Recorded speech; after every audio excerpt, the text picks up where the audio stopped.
Two, one. Well, hello there, everyone. It is Dr. Siobhan here. So excited to get started with an all-new episode of the Made Marriage Show.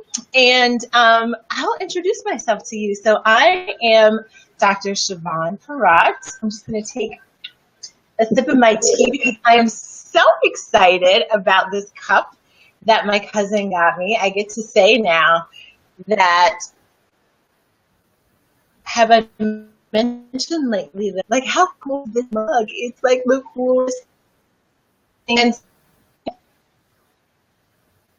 gonna take a sip of my tea. I'll just introduce myself and say I'm an author. I'm so excited to be able to say that. I am the author of Voices in Your Ears to Transform Your Mind and Renew Your Marriage. Very excited about that and what God is going to do with that book and strengthening marriages. And I'm a marriage coach, and I'm the host of this amazing show, The Made Marriage Show, because we all know great marriage not just happen all in our laps. They don't just happen by chance, that they are made. They are made with our intentional actions, our intentional efforts, and thinking and mindset around marriage. And so we all know that marriages work, and I love this show because it's my opportunity to talk with real wives about how they make their marriages work. And I just ask a question when I for you to just thinking, right? What are the things you tell yourself? What are the stories you created, either about your husband or about your situation? And how is the way that you think about your marriage impacting the results, the experiences, the enjoyment? So that's just a little bit of food for thought. But I am so excited to talk with our special guest and featured wife tonight, who is the dear. And I'm going to let her introduce you who she is, where nugget, how she makes marriage work. So take it away. So hi everyone, my name is Natasha Rubin and I currently live in Maryland. I am originally from the Boogie Down Bronx, New York. Whoop, whoop. Then when I got married, I moved to the Garden State, New Jersey, which I also fell in love with. But currently, I do live in Maryland in the Prince George's County area. Natasha, let me pause you for like 1 second. Okay. Can you hear me perfectly okay? I can. Can you hear me okay? Yes. Because I'm getting a little bit of like gwarbly when I hear you talk. You hear me okay, right? I hear you okay. It's freezing a little bit. Okay, now it looks like it's caught up. For those of you who are actually on with us live, let me know if you can hear Natasha say, hear her? No, we don't hear her, and we're just going to keep going. I'll wait for those comments to come up because I know there's a little bit of a delay. But you're from the Boogie Down Bronx. You live in Maryland. Yeah. And what else were you saying? So what I do? Wow, what do I do? So currently, what do you do? I know it's like, what do you not do? Like, I feel like text all the time because I always have a question for you about something. Yeah. So on paper, I am a virtual administrative and social media consultant, which means that I can support small business owners and entrepreneurs from the comfort of my home, which is great, so that I am able to help nurture and take care of my 2 boys. I am also, this past year, I signed up to be a substitute teacher because I feel a shift going in education. So that's what I currently do. So I would say that's on paper. I think I am also a serial entrepreneur. I guess we can talk about that for another day. So that's what I say what I do. A mug just like this. I know you are. I know that you will have a mug just like this. Yeah, so I'm a writer, so stay tuned for that.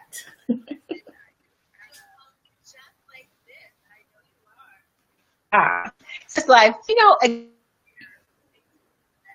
to see what you guys are telling me, because I'm horribly, maybe you guys, maybe we just have not a great connection. I hope that give me back in the comments to let us know, can you hear us both okay or not? So that's really important. I'm going to also check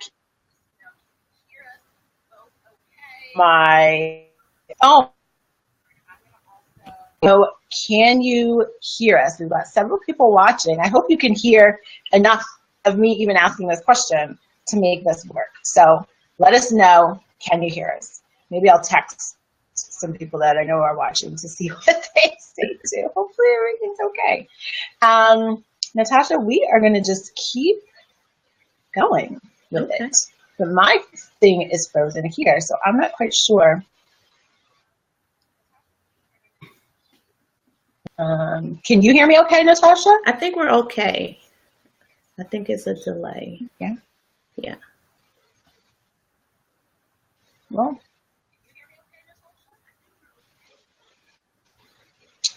just send a quick text. We're going to keep. Natasha, just say like, hello, my name is Natasha, to make sure that it's going okay.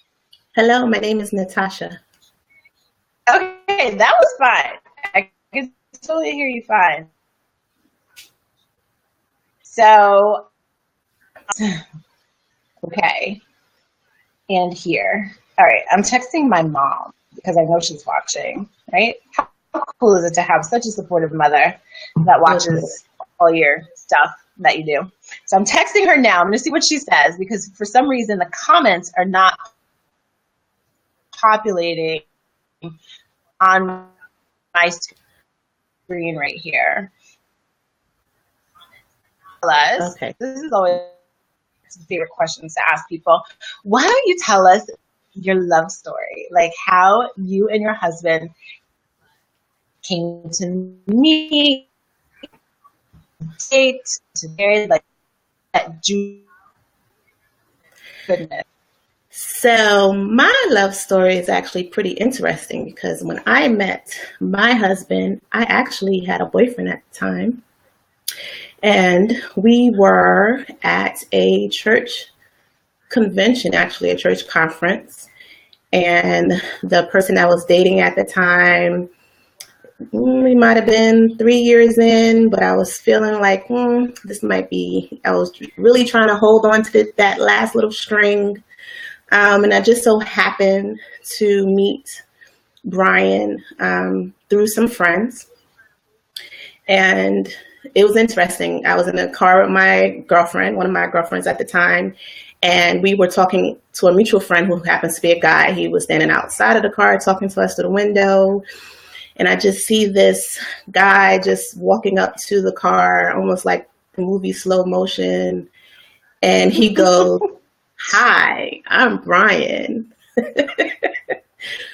And I'm like, yeah, okay, hey, and my friend was like nudging me like, "You don't know who that is?" And I'm like, "No, I really don't know who that is." Like stranger danger. Yeah. Everyone's getting to know who he was but me. And then eventually, I realized who he was. But at the time I had a boyfriend, and we actually broke up at that conference. So the mutual friend that we had got on the phone and said, "Hey, she's free."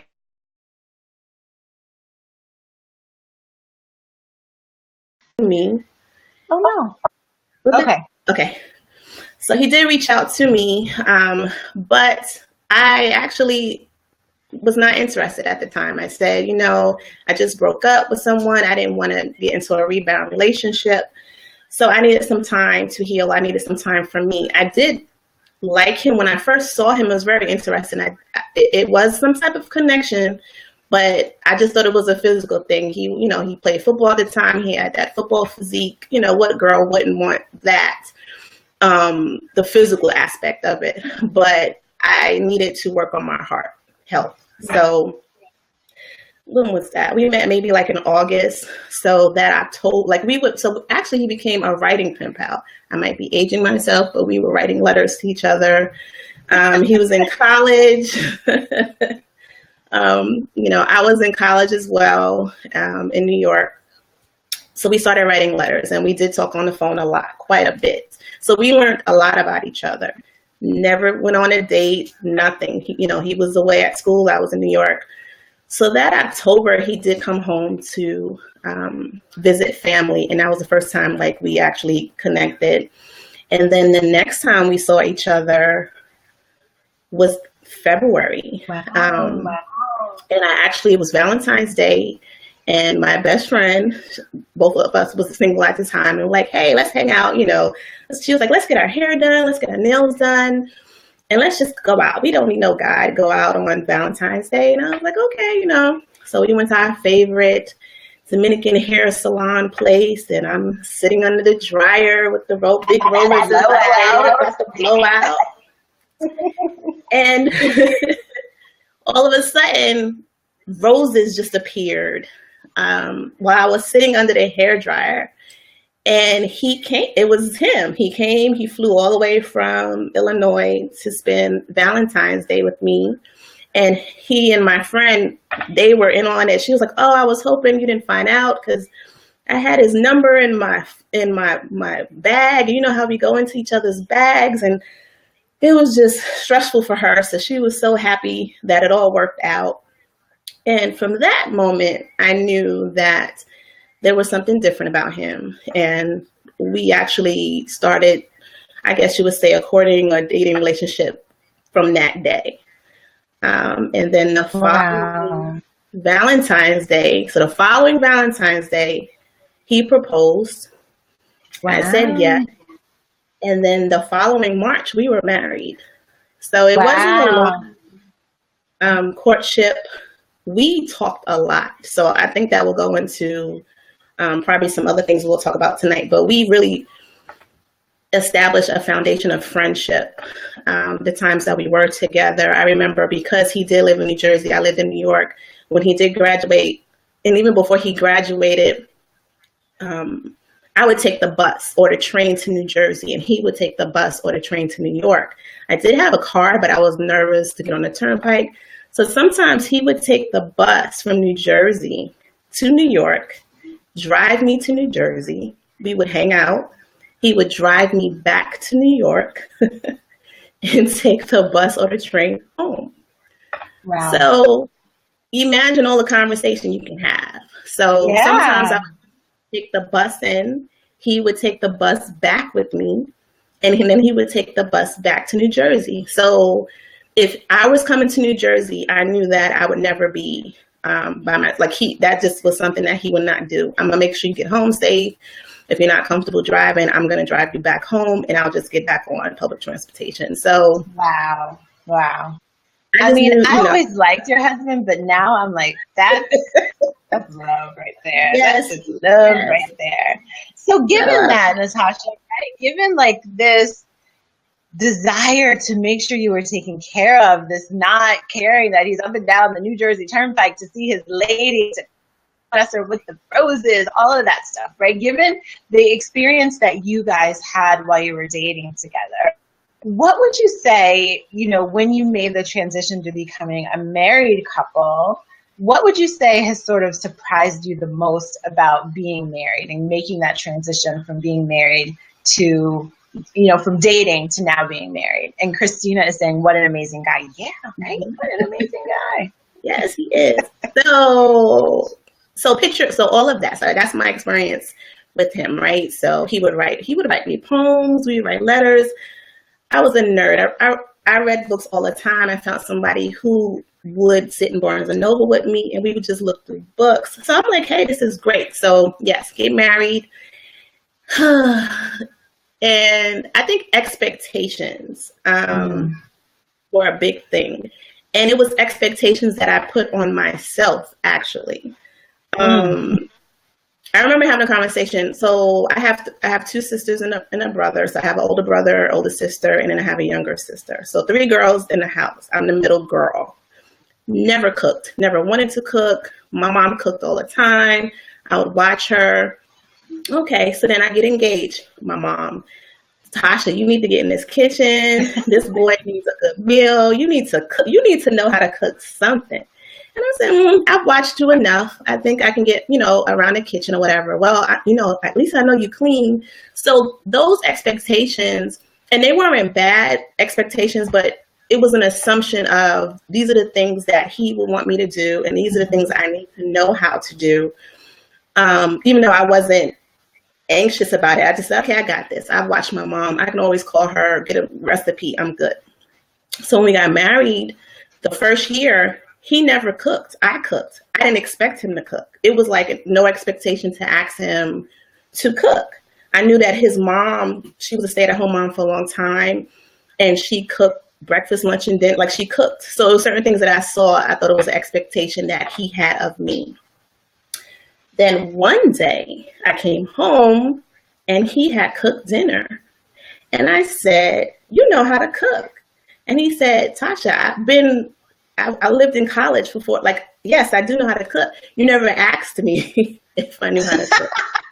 You just assumed that you were supposed to cook. So I thought it was something you wanted to do, that you enjoyed doing. So I allowed you to cook. So I'm like, wow. And I was like, man, these expectations are interesting. I mean, he appreciated, but I said, if I cook, if I clean, this puts me in a category of being this great wife, amongst other stuff. Like, it puts me in this category. And I remember one time we got in this heated discussion. And I said, I cook, I clean, I feel I don't think you appreciate that.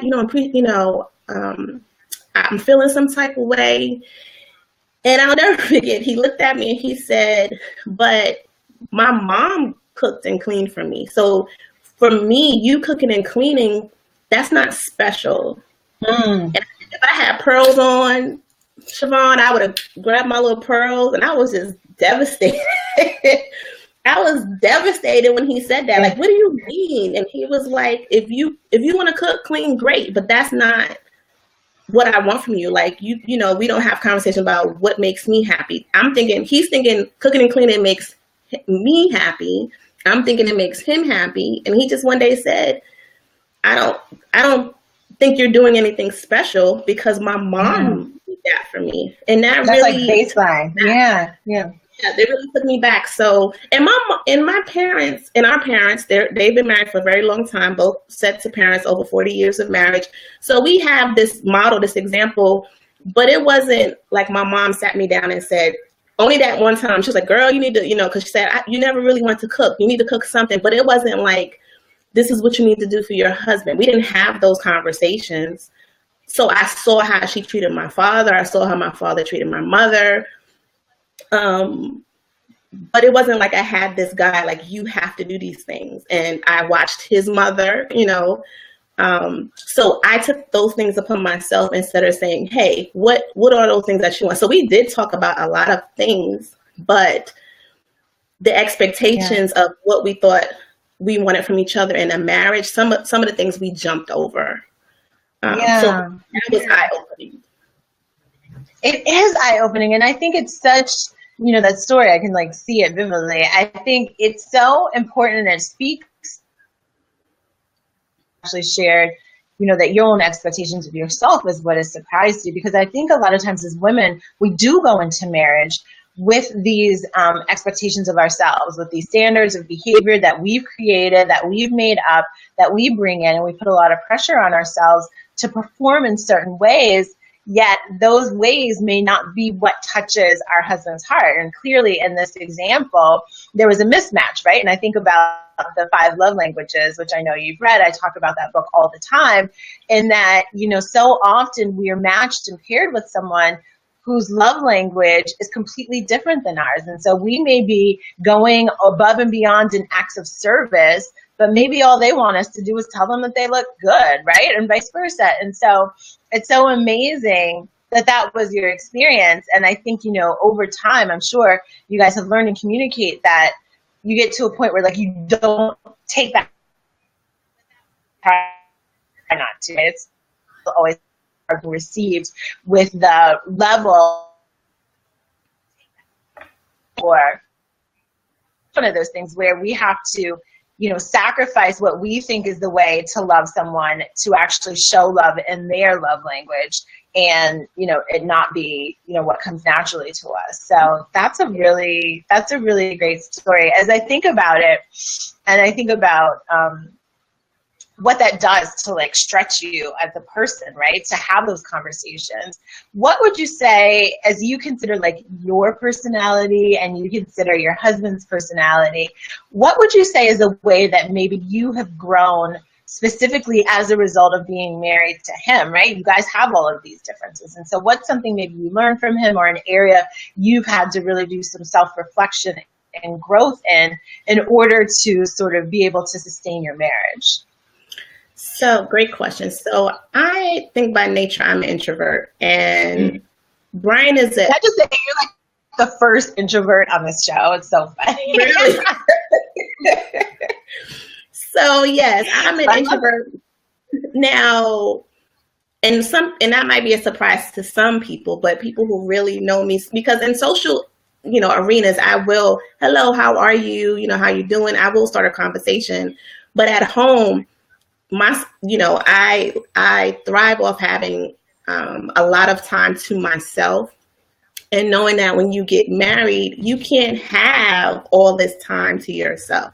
So that was an adjustment for me. I mean, I knew it, but for him, he didn't realize how much time, I needed to myself. That's how I recharge.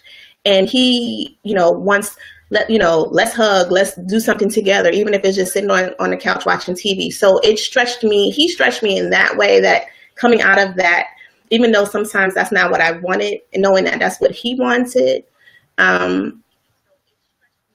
it stretched me that way. Also,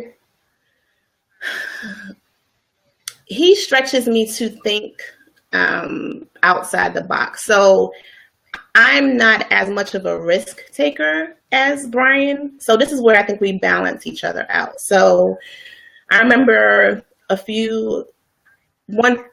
while back, we were considering moving. And he's like, well, listen, let's just jump in. Let's just go. And I was like, no, we need a plan. Like, no, we can't, do that. And he was so upset. He was like, you just don't like change. I just, you just resist change. And it wasn't that I resisted change. I just felt like that wasn't the right time. And then it came up again. And first and foremost, yes, we are believers. We're Christians, and we do pray and we ask God, and the Bible is a foundation for us. So I didn't want to leave that out, but it got to a point where I had to pray and ask God to help me release this control that I had, and realizing that I did have a fear of change to a certain degree, but also helping me realize that there are some things that he needed to lead in order for him to feel that he brought something to the table, and he was a value to me. Because yes, I worked at a young age. I put myself through college. My parents paid for my first year of college. After that, I said, it's ridiculous. I took it upon myself to pay for my own, or went somewhere that I could pay for it. It wasn't my ideal school, but that's just how I was. So I always had a job. I saw my mother pay the bills. My dad, was fine with that, but I always saw a female in control. And not to say that it's wrong for you to do finance or whatever, but we never sat down and talked about, well, what are you good at? What am I good at? So I was having some control issues as far as letting him lead in certain areas. So when the idea of relocating came up again, I had to really check myself and check the fear and check the anxiety. And he felt really strongly about it. And I said, okay, Lord, however this is, let's, it's going to, however it works, however it falls. And we moved, and it didn't have its challenges, but because it allowed him to grow, it's made us better. So now when other decisions come up, he actually is more inclined to say, let me talk to my wife first, or what do you think about that? Are you comfortable with that? And I can, at this point, honestly say if I'm comfortable with it or not, but I'll support you. And even when it comes to career changes for him, he may feel a certain way about a job, but he'll come back and say, well, what do you think? How do you feel about this? And I would have said to him, both opportunities seem great, but I'm leaning towards this one, but whatever you do, I support. Yeah. And he has went with my choice. And he said to me, I decided to go with your choice because you allowed me the opportunity to even research these positions. You moved when you wasn't very fully comfortable with the move. Yeah. So I feel as though almost like, this is a thank you, because either job wasn't a bad job, but it was like, because you're allowing me this space, I want to do something that you're comfortable with, and it worked out for us. So it was releasing, sometimes learning to let go, to see that the decision will be put back in your lap, if that makes sense. Yeah, it will be. And it's there's so much there in that story. You keep giving us these great stories, Natasha. And that I think as women, particularly independent women who are very ambitious and have our own ways of thinking, we do have this control issue. And it's not like, trying to make our husbands a robot. We just get so, tunnel vision in the way that we see things and the way that we think things should be, that it becomes very difficult for us to let him lead. And that creates a lot of power struggle, and it diminishes his ability to feel like the head of the home. And, I too am a very independent woman, but I do recognize the value of letting your husband lead and being able to see that not from a submissive, like, let me lay down as a doormat type of experience, but a really empowering experience where you willingly choose to follow, right? And in the end, you guys are one. And so if he's succeeding, you're succeeding. If he's not, you're not. And so there's not any competition. There's not me against him when some of those decisions need to be made, but it's what's best for us. And sometimes what's best for us means great. Likewise, it's such a great example of reciprocity that sometimes we're so tight in holding on to control that we don't let things go, but we don't realize that by letting things go, sometimes we leave our hands open to receive something better from God, right, in reciprocation, from our husbands, from our spouses. And I really appreciate that story and the way that you shared it with us, because I really hope that it enlightens someone who may be having a control issue in their own marriage. And I think even no matter what, maybe this move wasn't ideal for you, it sounds like regardless, you made the best of it. And I think that is another lesson piece for everyone, that even when you do choose to willingly follow husband lead, and occupy that helpmate and supportive role to him, even if it's not your ideal, it's having the right mindset within yourself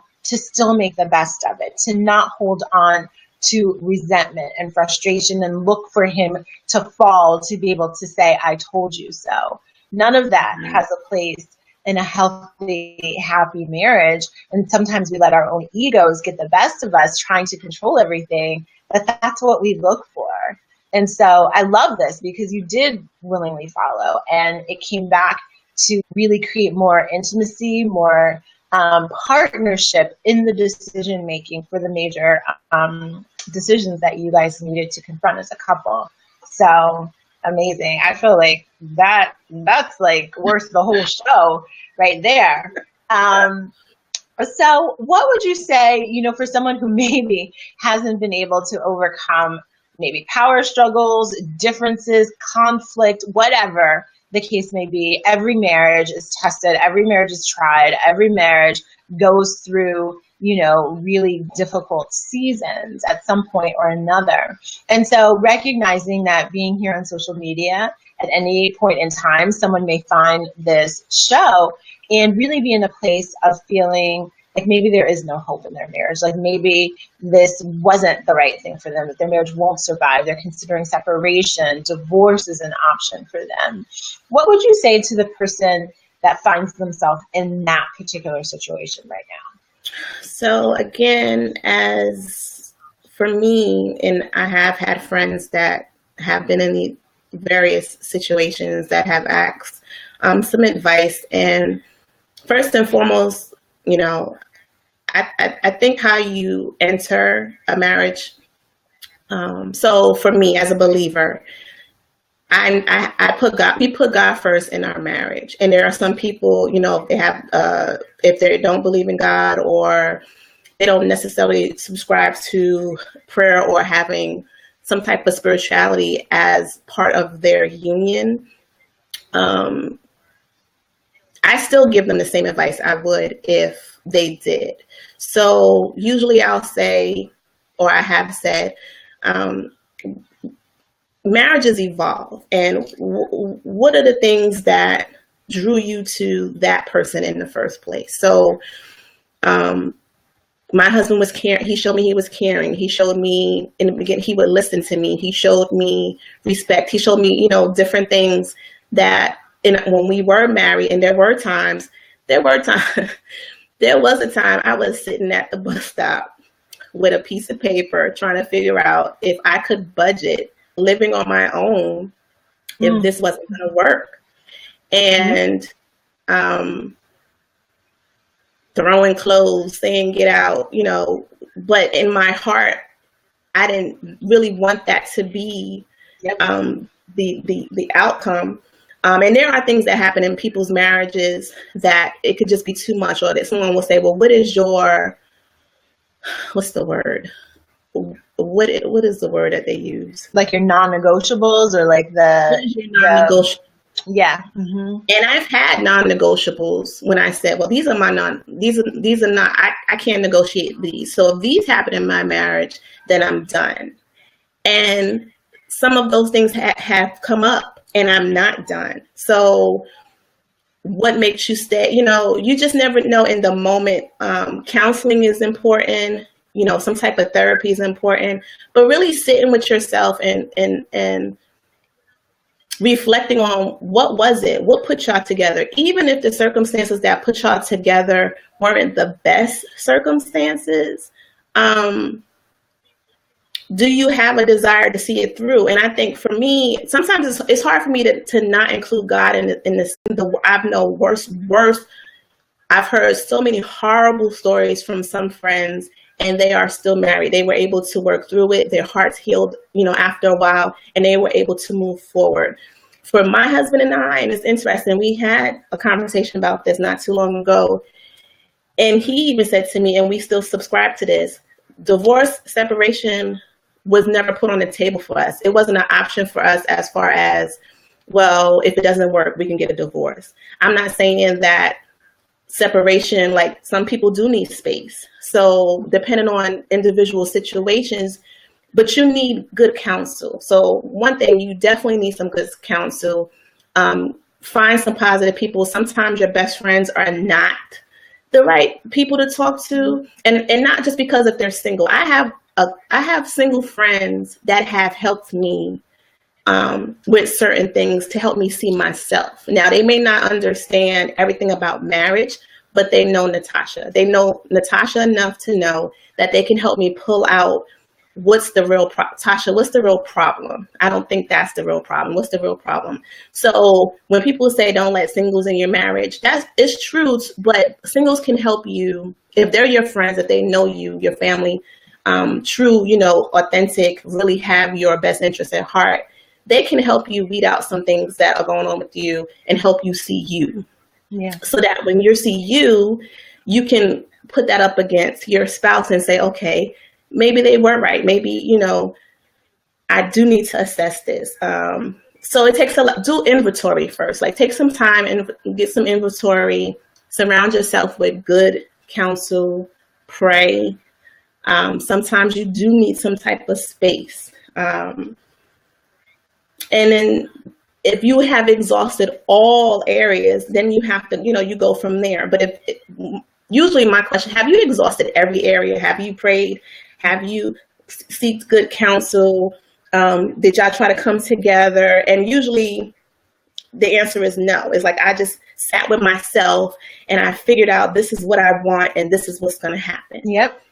And that's not, and then you come, but you need somebody to help you kind of flesh it out. And again, like, we're not talking about physical, harm, abuse, all of that. But yes, so counsel, prayer, counsel, and really sitting with yourself and really digging out what is it that's really, really bothering you? What's the root of why you feel this is it? Yeah. And sometimes that digging, it's a long dig, right? And one of the questions, I love what you said at the beginning, was really like, along the lines, and this is a question I like to ask people too, like, if you could feel the way you felt before, would you choose that? Like, if you knew that at the end of the day, with some hard work and, a lot of effort, if you knew that that was going to be your outcome, would you choose that? And I don't think people really ask themselves that question, because it's so much in the moment. Like, I'm so fed up with this, or I didn't sign up for this, or I can't see how we can work this out. And sometimes it's okay that you can't see it, as long as you know what the end result should be, what you desire in your heart for your marriage and for your relationship with that spouse. Let God take care of the rest, right? Like, just like you said, nothing is impossible with God. And so again, for those who are in that situation, like, just really sit with yourself, just like you said, like, what is really the core of what's going on? And do you want to be healed from the hurt that you're experiencing? Because, I can say probably very few divorces come as a result of not some deep pain, right? There's a deep pain, a deep wound that wasn't addressed, wasn't healed, wasn't treated with care. And if you can begin to uncover those layers and do that work, then you might find yourself, it's absolutely possible to find yourself at the same place or even better place together as a couple. So thank you for that.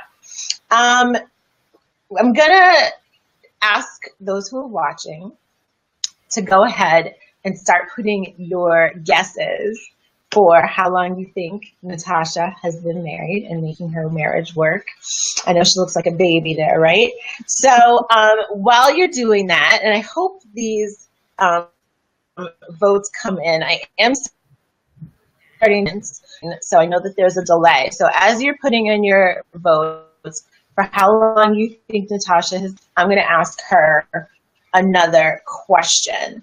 And that question is this, Natasha. What would you say is like something about marriage that maybe people don't really ever tell you, but it's just one of those things that you have to learn sort of on your own through trial and error? Like, if you could pull back the covers of what marriage is really like, right? The real deal about being married. What's something that you would share with our audience? I think I said it earlier that marriage evolves. So I know for me, you think about the wedding day and you're married. Children, possibly, you're working, you have these careers, but depending on how old you are when you get married, and we were fairly young, we were in an age group where 2017 and young folk in that age group were like, girl, bye. That's what you talking about? You need to be traveling and all that. So you mature, your experiences shape you, your maturity shapes you, age shapes you. So certain things are going to shift and change. And I think you have to be willing to adjust to those changes within your marriage. So your marriage is going to look different, or your thoughts about your marriage is going to be different than when you were married for 3 months. Throw kids in, throw career changes in, things are going to shift. So I didn't have that in my thought process, that adjustments would have to be made along the way for the lifespan of your marriage, and that we hear becoming one. And while we work daily to work as a unit and work as one, we are still two people trying to figure it out, trying to figure out who we are as individuals as we reach certain milestones age-wise. We came together with things in common or some common goals, but we never disclosed everything as far as desires, goals, dreams. I have tons of journals. I had tons of journals when we were married. Before we were married. I have tons more after. So I haven't even expressed, not that I'm hiding, but it's just so much that he doesn't know. And it's things that probably I don't know that he has desires to do, but we weigh things based on where we are. And sometimes that's not fair. I think for me, I want us to get to a place where we can have those conversations. Hey, what have you been thinking about lately? What goals? We do vision boards or whatever, but tell me something you haven't told me. And vice versa. So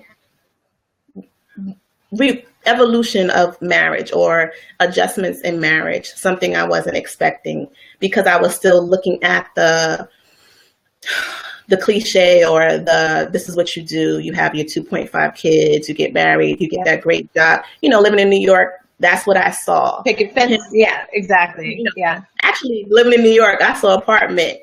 Him living in New Jersey, he's like picket fence. He's all the way picket fence. Exactly. Right. Oh my gosh. Okay. So my video feed here, again, is not really working. But the good news is I can look on my phone to see as people are guessing, if they are in fact guessing. So again, if you're watching this, go ahead and put your votes in for how long you think Natasha has been married. Hopefully some of those will come in. I don't know if we're having a little bit of a problem with the comments section now, but everyone seems to be hearing okay, which is the most important part. And okay, so 16 years, they're coming now. 16 years, I see it. There we go. Good. Thank you, Sherelle. I hope I pronounced that correctly. Keep those votes coming. And one of the things that I wanted to just share with all of you that are watching, so as Natasha mentioned, she lives in the DC area. Super excited about that. And this whole conversation that we're having about what it takes to make marriage work, what it's like to be married, how marriages evolve, how you have to talk about expectations, how you have to balance and being able to, willingly follow and let your husband lead, all of those types of things, what it takes to have good communication, all of those types of things are so important to talk about, right? And just like you said, like no one pulls you aside and says this you are to be as a wife, right? You have the models you see of yourself. Wouldn't it be nice to get around other wives and I think that's a little much of the things we're thinking in our own head that we're wondering, am I the only one thinking this way, experiencing this? And so I've created this event. It's an amazing event, not because I created, just because of what happens when you put amazing women in a room together. It's called the Real Wife Life, and it is an event that it is one that I'm now to the Washington, D.C. area. It is one where Natasha will be. So we encourage you, if you can get to D.C. or are in the D.C. area, D.C., Maryland, Virginia, Jersey, you can come on down there too. It is going to be on September the 16th. And the D.C. where we will be talking about all the things that Natasha. So Natasha has already bought her ticket. And I will come in. Natasha, share a little bit about why you're excited about coming Wife Life event. And I'm going to put the link in the comments while you do that. So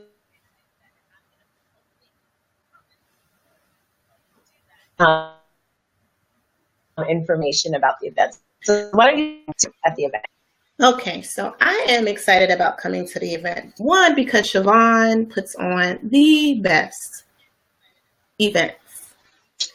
I did No, not pay her to say that. she did not.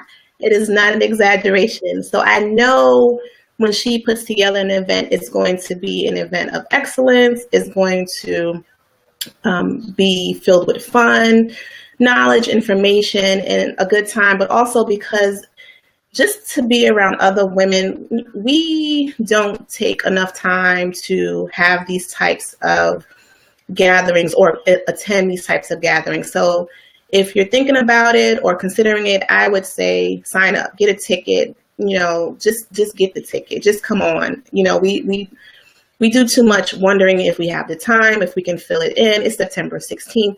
I usually have a busy calendar, but it is, a few weeks away. It's enough time that I can say, hey, let me just put this on my calendar and let me just book this now, because you need the self-care. You need to be around other women that are in like arenas or in like situations or in like seasons, just to hear and just get affirmation. Hey, I'm going through that too, or I've experienced that, or I haven't been there yet. So this is some good information to know. And then to have some fun doing it. So that's why I'm going to it. I look forward to it. And I hope you guys can come. Yeah, definitely. Thank you, Natasha. Thank you, thank you, thank you. That's really the heart of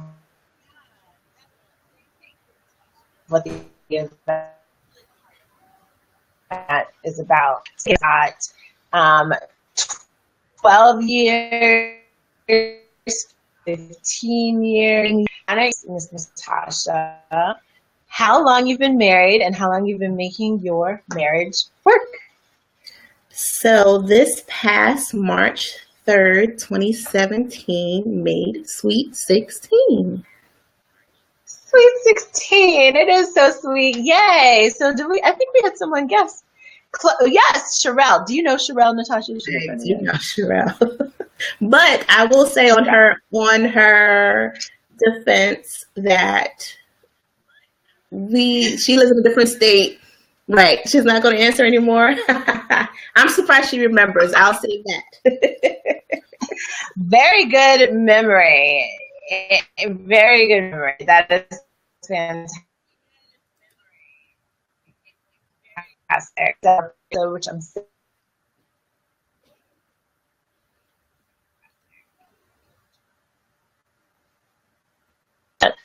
I'm Natasha, what would you like to leave our audience with as we prepare to end this final comment before we say goodnight? Well, let's see. Marriage is, I don't want to say marriage is what you make it, but it is. Marriage is between you and your spouse. And while it's great that we have other examples and other models, and you have to know what works for you. You have to figure out what works for you and your spouse. Taking in the good information that fits for you and your spouse where you are currently, as you evolve, you may be able to pick up something that you learned before, but give each other space to grow, give each other grace to grow. Yes. Because we are still works in progress.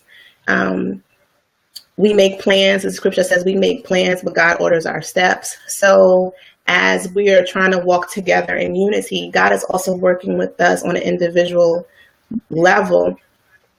So just allow yourselves to be able to grow together and, as individuals. And if God is there and if you're allowing him to order those steps, then everything will work together. So all things will work together. So God has placed things in your heart. God has placed things in his heart. God has placed things in, and they'll merge. Like it will be a good marriage. That is beautiful. Yeah, that is beautiful. Thank you so much. Thank you for having me. This. Those of you who are watching, give her a hand clap, emoticon, tell her great job, wisdom accumulated in years of marriage. So thank you so much. Thank you, our audience. I'm so grateful. We found an entertaining, inspiring, encouraging, why don't you share this broadcast? Just hit that share button, right, so that someone else scrolling, needing to hear what we've just talked about will have the same experience that you have. So thank you so much. Thank you. And thank you all for joining us. I will be back with you next same time. See, I need to hire you as my PR person. Thank you, Natasha. That is my book for those of you who maybe don't know that yet. It's called Voices in Your Ear.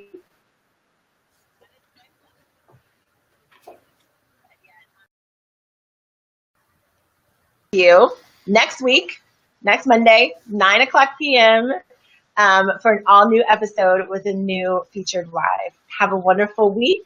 Thanks so much for tuning in. Bye-bye.